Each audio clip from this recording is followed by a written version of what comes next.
اعوذ باللہ من الشیطان الرجیم بسم اللہ الرحمن الرحیم۔ آج ہم سورۃ یوسف کا رکوع نمبر 3 کا آغاز کریں گے۔ اس تیسرے رکوع میں ہمارے سامنے ایک ایسے نوجوان نبی کا کردار پیش کیا جائے گا جو جوانی کی دہلیز پر، حسن و جمال کی انتہا پر، مگر اس کے باوجود اللہ تعالیٰ کے خوف اور تقوی کو ہر خواہش پر مقدم رکھتا ہے۔ یہ رکوع ہمیں بتاتا ہے کہ زندگی میں اصل کامیابی آزمائشوں سے بچ جانے میں نہیں، بلکہ آزمائشوں کے درمیان اللہ کی اطاعت پر قائم رہنے میں ہے۔ کبھی انسان کے سامنے گناہ کے دروازے کھول دیے جاتے ہیں، خواہشات ابھاری جاتی ہیں اور ماحول بھی ساتھ دیتا ہے، لیکن ایسے وقت میں مومن کا حقیقی امتحان شروع ہوتا ہے۔ حضرت یوسف علیہ السلام کے سامنے بھی ایک نہایت کڑا امتحان آیا، مگر انہوں نے دنیاوی لذت، وقتی فائدے، نفسیاتی اپنی نفسانی خواہش کے مقابلے میں اللہ کی رضا کو ترجیح دی۔ یہی وجہ ہے کہ اللہ تعالیٰ نے قیامت تک ان کا ذکر عزت و عظمت کے ساتھ باقی رکھا۔ آج کے دور میں جب فتنوں کے راستے پہلے سے آسان ہو چکے ہیں، سورۃ یوسف کا یہ رکوع نوجوانوں، والدین اور ہر صاحب ایمان کو یہ پیغام دیتا ہے کہ پاک دامنی، حیا اور تقوی کبھی ضائع نہیں جاتے۔ جو شخص اللہ تعالیٰ کے لیے کسی گناہ کو چھوڑ دیتا ہے، اللہ تعالیٰ اس کے لیے عزت، سکون اور کامیابی کے ایسے دروازے کھول دیتا ہے کہ جن کا وہ تصور بھی نہیں کر سکتا۔ آئیے دل کی گہرائیوں سے اللہ تعالیٰ سے ہدایت اور عمل کی توفیق مانگتے ہیں۔ سورۃ یوسف کے تیسرے رکوع کی تلاوت اور تفسیر کا آغاز کرتے ہیں۔ بسم اللہ الرحمن الرحیم۔ وقال الذی، اور کہا اس شخص نے، اشتراہ جس نے اسے خریدا تھا، من مصر سے، لامرأتہ اپنی بیوی سے کہنے لگا، اکرمی مثواہ، اسے عزت دے، اچھا ٹھکانہ دے، عسیٰ ان ینفعنا، قریب ہے کہ یہ ہمیں نفع دے، او نتخذہ ولدا، یا ہم اسے اپنا بیٹا بنا لے، وکذالک مکننا لیوسف فی الارض، اسی طرح ہم نے جگہ دی یوسف کو زمین میں، ولنعلمہ من تأویل الاحادیث، تاکہ ہم اسے سکھا سکیں خوابوں کی تعبیر، واللہ غالب علی امرہ، اللہ تعالی غالب ہے اپنے حکم میں، ولیکن اکثر الناس لا یعلمون، لیکن اکثر لوگ تو جانتے ہی نہیں ہیں۔ ولما بلغ اشدہ، جب پہنچا یوسف اپنی جوانی کی عمر کو، آتیناہ حکما وعلما، ہم نے اسے علم بھی دیا اور حکمت بھی دی، وکذالک نجزی المحسنین، اسی طرح ہم بدلہ دیتے ہیں نیکی کرنے والوں کو۔ اللہ تعالیٰ کا لطف و کرم ہر وقت یوسف علیہ السلام کے شامل حال رہا۔ پہلے بے رحم بھائیوں کے پنجے سے نکالا، پھر کنویں سے نکال کر نئی زندگی دی۔ اب اس کا لطف خاص دیکھیے کہ مصر کے خزانوں کا وزیر عزیز مصر انہیں خرید کر اپنے گھر لایا اور اپنی بیوی سے کہا، اس کے کھانے پینے اور اس کی رہائش کا اچھا انتظام کرو تاکہ ہم سے جلدی مانوس ہو جائے یہ بچہ اور اپنے آپ کو اپنوں کے درمیان محسوس کرنے لگے، کیونکہ مجھے امید ہے کہ یہ ہمارے کام آئے گا یا ہم اسے اپنا بیٹا بنا لیں گے۔ یوسف علیہ السلام کے ساتھ شروع سے لے کر اب تک جو کچھ ہوا اللہ کی مرضی سے ہوا، اس لیے ہوا کہ اللہ انہیں عزیز مصر کے گھر پہنچا دیا۔ پھر وہ کچھ واقع ہوا جو عزیز مصر کی بیوی کی جانب سے ہوا۔ یوسف علیہ السلام قید خانے میں چلے گئے، یوسف علیہ السلام جیل چلے جائیں اور اللہ انہیں خواب کی تعبیر سکھائے، اور پھر وہ بادشاہ کے خواب کی تعبیر بتا کر وزارت کی کرسی پر پہنچ جائیں۔ یہ فیصلہ اللہ کا تھا، جسے اللہ تعالی ہر حال میں جیسے کرنا چاہتا ہے اللہ کرتا ہے، لیکن اکثر لوگ اس حقیقت پر یقین نہیں رکھتے کہ اللہ تعالیٰ کے فیصلے میں کوئی دخل انداز نہیں ہو سکتا۔ اگلی آیت میں فرمایا کہ یوسف علیہ السلام جب جوان ہو گئے تو اللہ نے انہیں حق میں مصر بنا دیا، عقل و فہم اور فقہ و نبوت سے نوازا۔ آیت کے آخری حصے میں اللہ نے کہا وَكَذَلِكَ نَجْزِي الْمُحْسِنِينَ، ہم اسی طرح ہر بھلائی کرنے والے کے لیے اللہ کا وعدہ ہے کہ انہیں اچھا بدلہ اللہ ضرور دے گا۔ لیکن یہاں مقصود نبی صلی اللہ علیہ وسلم ہے کہ انہیں اللہ مشرکین مکہ سے نجات دے گا اور مشرکین مکہ پر اللہ انہیں غلبہ عطا کرے گا۔ آگے اللہ کہہ رہے ہیں وراودته التي هو في بيتها، اس عورت نے جو عزیز مصر کی بیوی تھی اس نے بہکایا اسے اپنے دل میں، وغلقت الابواب، اور دروازے بند کر لیے، وقالت هيت لك، تو وہ کہنے لگی آ جاؤ میری طرف، قال معاذ اللہ، تو اس نے حضرت یوسف نے کہا اللہ کی پناہ، انہ ربی احسن مثوایا، بے شک میرے مالک نے مجھے اچھا ٹھکانہ دیا ہے، بے شک وہ میرا مالک ہے، اس نے مجھے اچھا ٹھکانہ بخشا ہے۔ انہ لا یفلح الظالمون، بے شک حقیقت یہ ہے کہ ظالم کبھی بھی فلاح نہیں پا سکتے۔ اس آیت میں یوسف علیہ السلام کے ساتھ عزیز مصر کے گھر میں جو کچھ پیش آیا اسے بیان کیا جا رہا ہے کہ عزیز مصر کی بیوی نے یوسف علیہ السلام سے فعل بد کا مطالبہ کیا۔ اس عورت کا نام صراحت قرآن کریم اور احادیث صحیحہ میں موجود تو نہیں ہے۔ یہاں اللہ تعالیٰ نے عزیز مصر کی بیوی کہنے کے بجائے یہ فرمایا کہ یوسف کو گناہ پر اس عورت نے اکسایا جس کے گھر میں وہ رہتے تھے، تاکہ اندازہ لگایا جا سکے کہ یوسف علیہ السلام کے لیے وہ کتنی مشکل گھڑی تھی اور وہ عفت و پاک دامنی کی کس بلندی کو چھو رہے تھے کہ اس گھر میں رہنے کی وجہ سے عزیز مصر کی بیوی کا بار بار سامنا ہوتا رہا ہوگا اور وہ اپنے حسن و جمال کا مظاہرہ کرتی رہتی ہوگی تاکہ انہیں اپنی ذات میں دلچسپی لینے پر اکسائے۔ لیکن یوسف علیہ السلام پر ان تمام ہتھ کنڈوں کا رائی کے دانے کے برابر بھی اثر نہ ہوا۔ کہا جاتا ہے اس نے ایسا کرنے سے پہلے شدت خوف اور حد درجہ احتیاط کی وجہ سے 7 دروازے بند کیے تاکہ وہاں تک کسی کے پہنچنے کا گمان بھی نہ ہو سکے۔ یوسف کی پاک دامنی کی یہ بھی ایک عظیم دلیل ہے کہ عزیز مصر کی بیوی نے انسانوں سے خوف کھانے کا ایک بھی عذر باقی نہیں رکھا تھا، اس کے باوجود ان کے دل میں گناہ کا خیال تک نہیں گزرا۔ یوسف علیہ السلام نے اس کے جواب میں کہا کہ میں تمہاری اس دعوت گناہ سے بچنے کے لیے اللہ کی پناہ مانگتا ہوں، اس لیے کہ یہ تو زنا ہے، یہ جرم عظیم ہے، امانت میں خیانت ہے، محسن کشی ہے، اور اس عورت کو اس گناہ عظیم سے باز رکھنے کے لیے اس خیانت کی شدید ترین قباحت بیان کرتے ہوئے کہا تمہیں معلوم ہے مجھے کس کی خیانت پر ابھار رہی ہو، تم مجھے کس کام کے کرنے کا حکم دے رہے ہو، اور وہ میرا آقا عزیز مصر جس نے ہر طرح میرا خیال رکھا، تو اب میرے لیے یہ کس طرح مناسب ہے کہ اس کی عزت سے کھیلوں۔ ایک دوسری تفسیر میں یہ بھی بیان کیا گیا کہ انہو کی ضمیر اللہ کے لیے، یعنی میرے رب نے مجھ پر بڑا احسان کیا، مجھے نئی زندگی دی، عزیز مصر کے پاس پہنچا کر میری تمام پریشانیوں کو دور کر دیا۔ اگر میں ایسا کیا تو ظالم ہو جاؤں گا، ظالم لوگ کبھی بھی کامیاب نہیں ہو سکتے۔ تو وراودته التي هو في بيتها عن نفسه، اس کے بارے میں حضرت عبداللہ بن عمر بیان کرتے ہیں کہ رسول اللہ صلی اللہ علیہ وسلم نے عورت کے کسی وصف کو بیان کرتے ہوئے عورتوں سے فرمایا میں نے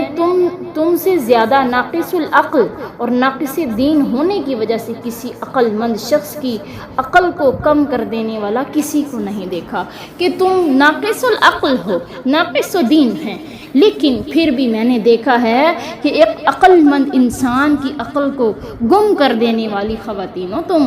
اور اسی طرح حضرت عبداللہ بن عباس کہتے ہیں کہ رسول اللہ صلی اللہ علیہ وسلم نے فرمایا تم میں سے کوئی شخص کسی عورت کے ساتھ خلوت میں نہ جائے سوائے محرم کے۔ حضرت عبداللہ بن عمر بیان کرتی ہیں کہ رسول اللہ صلی اللہ علیہ وسلم نے فرمایا جب بھی کوئی شخص کسی اجنبی عورت سے خلوت اختیار کرتا ہے تو ان کے ساتھ تیسرا شیطان آ جاتا ہے۔ تو اسی آیت میں کہتی ہے وہ عورت کی وقالت حیت لک، تو امام بخاری رحمہ اللہ نے حضرت اکرمہ کا قول نقل کرتے ہوئے کہا کہ حیت لک جو ہے نا حورانی زبان کے الفاظ ہیں جو حلما یعنی آئیے کے معنی دیتے ہیں، ٹھیک ہے۔ وہ کہنے لگی آؤ میری طرف، ٹھیک ہے۔ اللہ اکبر۔ تو یوسف نے کیا کہا؟ قال معاذ اللہ انہ ربی احسن مثوایا انہ لا یفلح الظالمون۔ حضرت ابو ہریرہ رضی اللہ تعالیٰ عنہ بیان کرتے ہیں کہ رسول اللہ صلی اللہ علیہ وسلم نے فرمایا 7 قسم کے لوگ ایسے ہیں جنہیں اللہ تعالیٰ اپنے عرش کے سائے تلے جگہ دے گا جس دن عرش کے سائے کے سوا کوئی سایہ نہیں ہوگا۔ پہلے نمبر پر ہے عادل بادشاہ، دوسرے نمبر پر ہے وہ جوان جس نے اپنی جوانی اللہ کی عبادت میں گزار دی، تیسرے نمبر پر وہ شخص جس کا دل مسجد کے ساتھ اٹکا رہتا ہے، یعنی کب اذان ہو اور پھر وہ مسجد میں جائے، چوتھے نمبر پر وہ 2 شخص جو آپس میں محض اللہ تعالیٰ کے لیے محبت رکھتے ہیں، اسی پر ملتے ہیں اور اسی پر جدا ہوتے ہیں، 5ویں نمبر پر وہ شخص جو صدقہ دیتا ہے اور اسے اس قدر پوشیدہ رکھتا ہے کہ دائیں ہاتھ کے خرچ کی خبر بائیں ہاتھ کو نہیں لگتی، 6 نمبر پر وہ شخص جسے کوئی جاہ منصب والی حسن و جمال والی عورت اپنی طرف بلائے وہ کہے کہ میں اللہ سے ڈرتا ہوں، 7ویں نمبر پر وہ شخص جس نے تنہائی میں اللہ کو یاد کیا اور پھر اس کی آنکھیں اشک بار ہو گئی۔ اگلی آیت ہے کہ وَلَقَدْ ہَمَّتْ بِهِ، بلا شبہ وہ اس کے ساتھ ارادہ کر چکی تھی، وَهَمَّ بِهَا، اور وہ بھی اس عورت کے ساتھ ارادہ کر لیتا، لولا ان رأى برہان ربہ، کہ اگر یہ نہ ہوتا کہ اس نے اپنے رب کی دلیل دیکھ لی، وَكَذَلِكَ لِنَصْرِفَ عَنْهُ السُّوءَ وَالْفَحْشَاءَ، اور اسی طرح ہوا تاکہ ہم اس سے برائی اور بے حیائی کو ہٹا دیں، انہو من عبادنا المخلصین، بے شک یوسف ہمارے خالص کیے گئے بندوں میں سے تھے۔ اس آیت سے یہ بات سمجھ میں آتی کہ عزیز مصر کی بیوی نے جب دروازے بند کیے تو یوسف علیہ السلام کو دعوت گناہ دی، تو اس نے یوسف علیہ السلام کے ساتھ بدکاری کرنے کا پختہ ارادہ کر لیا تھا، اور اگر یوسف علیہ السلام نے بھی اپنے رب کے برہان کا ایمانی مشاہدہ نہ کیا ہوتا، زنا کی قباحت و شناخت ان کے دل و دماغ میں اس حد تک نہ بیٹھی ہوتی کہ گویا کہ وہ اس کی کہ بدترین شکل کا اپنی آنکھوں سے مشاہدہ کر رہے تھے، تو وہ بھی ایسا ہی کر لیتے اگر ان کے دل و دماغ میں یہ نہ ہوتا اس کی قباحت، لیکن ان کے دل میں اس کا خیال گزرا ہی نہیں۔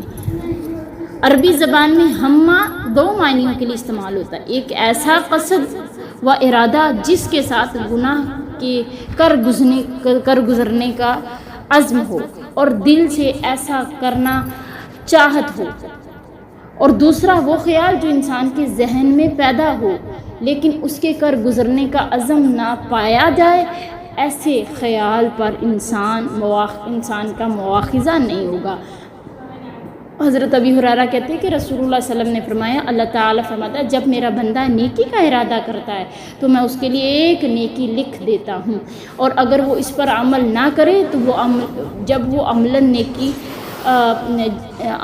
نیکی کر لیتا ہے تو پھر اسے 10 گنا لکھ دیا جاتا ہے، اور جب کسی برائی کا ارادہ کرتا ہے تو اس پر جب تک عملاً کچھ نہیں کر لیتا، کر گزرتا، تو اس کی برائی نہیں لکھی جاتی، مطلب نیت میں اس کی نہیں لکھی جاتی جب تک وہ کر نہیں لیتا، جب وہ کرتا ہے تو اس کی برائی ایک ہی لکھی جاتی ہے۔ آگے اللہ کہہ رہے ہیں وَاسْتَبَقَ الْبَابَ، اور پایا دونوں نے دروازے، وَاسْتَبَقَ الْبَابَ، دونوں دروازے کی طرف دوڑے، وَقَدَّتْ قَمِيصُهُ مِنْ دُبُرٍ، اور اس عورت نے یوسف علیہ السلام کی قمیص کو پھاڑا پیچھے سے، وَأَلْفَ يَا سَيَّدَهَا لَدَى الْبَابِ، پایا سردار کو دروازے کے سامنے، قالت ما جزاء من اراد بأهلك سوءا، کہنے لگی کیا سزا ہوگی اس بندے کی جس نے تیری بیوی کے ساتھ برائی کا ارادہ کیا، الا ان يسجن او عذاب علیم، یا تو اسے قید کر دیا جائے یا اسے دردناک سزا دی جائے۔ جب یوسف علیہ السلام نے دیکھا کہ وہ عورت برائی کے ارتکاب پر اڑ چکی ہے تو وہ باہر نکلنے کے لیے دروازے کی طرف دوڑے، یوسف کے پیچھے انہیں پکڑنے کے لیے عورت بھی دوڑی، یوں دونوں دروازے کی طرف لپکے اور دوڑے۔ یوسف جب بھاگ رہے تھے تو عزیز مصر کی بیوی نے پیچھے سے ان کی قمیص پکڑ لی اور کھینچنے کی وجہ سے قمیص پھٹ گئی۔ جب دونوں دروازے پر پہنچے تو عزیز مصر کو آتا دیکھا، عورت نے فوراً پینترا بدلا اور کہا کہ جو آدمی تمہاری بیوی کے ساتھ برائی کی نیت کرے اسے یا تو جیل میں ڈال دیا جائے یا اسے کوئی سخت ترین سزا دی جائے۔ تو آگے اللہ کہہ رہے قال ہی راودتنی، قال کہا یوسف نے یہی ہے جو بہکاتی تھی مجھے اپنی طرف مائل کرتی تھی، وشاہد شاہد من اہلیہ، گواہی دی اس کے اہل میں سے ایک نے، کان قمیصہ قد من قبل فصدقت، اگر تو یوسف کی قمیص آگے سے پھٹ گیا تو یہ عورت سچ بول رہی ہے، وہو من الکاذبین، اور یوسف علیہ السلام جھوٹوں میں سے ہے، وکان قمیصہ قد من دبر، اگر تو پھٹی ہوئی ہے قمیص پیچھے سے، فکذبت، یہ جھوٹی ہے، وہو من الصادقین، اور یوسف علیہ السلام سچوں میں سے ہیں۔ فلما رأى قمیصہ، جب دیکھا قمیص کو، قد من دبر، پھٹی ہوئی ہے پیچھے سے، قال انہ من کیدکن، تو عزیز مصر نے کہا یہ تمہارا مکر ہے، ان کیدکن عظیم، تم عورتوں کا مکر بہت بڑا ہے۔ یوسف علیہ السلام نے اس کی تکذیب کرتے ہوئے کہا کہ اسی نے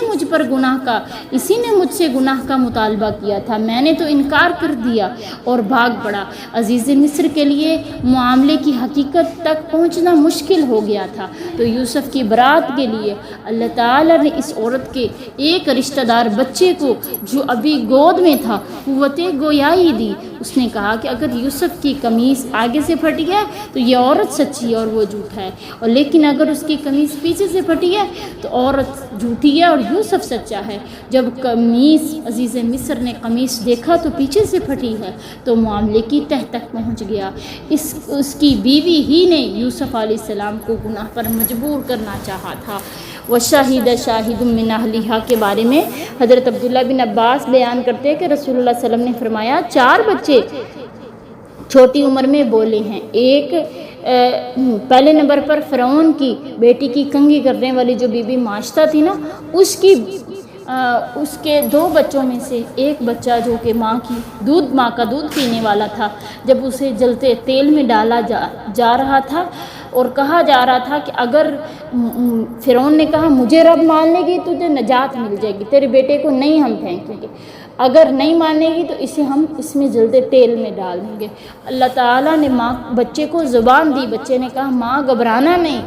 عقیدہ توحید پہ اڑی رہے، عقیدہ توحید پہ جان قربان کر دے، یہ اس آگ سے مت ڈرنا، یہ آگ نہیں، یہ پھولوں کی سیج ہے۔ مطلب یہ کہ اللہ نے اس کو قوت گویائی دی۔ دوسرے نمبر پر یوسف علیہ السلام کا گواہ، تیسرے نمبر پر جریج کا گواہ، چوتھے نمبر پر حضرت عیسیٰ علیہ السلام۔ یہ 4 بچوں کو اللہ تعالیٰ نے بچپن میں ماں کی گود میں قوت گویائی عطا کی تھی۔ انہ من کیدکن ان کیدکن عظیم۔ حضرت اسامہ بن زید بیان کرتے ہیں کہ رسول صلی اللہ علیہ وسلم نے فرمایا کہ میں نے اپنے بعد مردوں کے لیے کوئی فتنہ ایسا نہیں چھوڑا جو عورتوں کی فتنے سے زیادہ ضرر پہنچانے والا، مطلب عورتوں کے معاملے میں میری امت کے جو مرد ہوں گے نا وہ زیادہ فتنے کے اندر مبتلا ہو جانے والے ہوں گے۔ حضرت ابی سعید خدری کہتے ہیں کہ رسول اللہ صلی اللہ علیہ وسلم نے فرمایا اے عورتوں کی جماعت، میں نے تم سے زیادہ ناقص العقل اور ناقص الدین ہونے کے باوجود کوئی نہیں دیکھا کہ جو ذی عقل و شعور والے مرد کی عقل کو مار کر رکھ دیتی ہے۔ حضرت ابو بکرہ بیان کرتے ہیں کہ رسول اللہ نے فرمایا وہ قوم ہرگز فلاح نہیں پا سکتی جس نے اپنے امور کسی عورت کے سپرد کر دیے۔ آگے اللہ کہہ رہے یوسف اعرض عن ھذا، عزیز مصر نے کہا کہ اے یوسف اعراض کر اس معاملے میں، واستغفری لذنبک، اور اپنی عورت سے کہا کہ اپنے گناہ کی معافی مانگ یوسف سے، انکی کنت من الخاطئین، تو ہی خطا کاروں میں سے۔ عزیز مصر چونکہ معاملے کو پوری طرح سمجھ چکا تھا، اس لیے یوسف کے ساتھ نہایت نرمی کا اسلوب اختیار کیا اور کہا کہ اے یوسف تمہارے ساتھ جو زیادتی ہوئی ہے اسے نظر انداز کر دو اور اس واقعے پر پردہ ڈال دو اور کسی سے بیان نہ کرو۔ اس کے بعد اپنی بیوی سے مخاطب ہوا اور کہا کہ ساری غلطی تمہاری ہے، تم نے اس نوجوان کو ورگلانا چاہا اور اب اس نوجوان پر تہمت دھرنے کی کوشش کر رہی ہو، اس لیے اپنے گناہ کی یوسف سے تم معافی مانگو۔ آگے انشاءاللہ العظیم ہم کل پڑھیں گے۔ تو دیکھیے کتنا پیارا واقعہ، اور اس سے ہمیں پتہ چلا کہ اگر ہم اپنی عصمت کی حفاظت کر لیں گے، اپنی جوانی کو پاک کر لیں گے، تو انشاءاللہ العظیم کل قیامت کے روز ان لوگوں میں شامل ہو جائیں گے جن کو اللہ تعالیٰ اپنے عرش کا سایہ نصیب کرے گا۔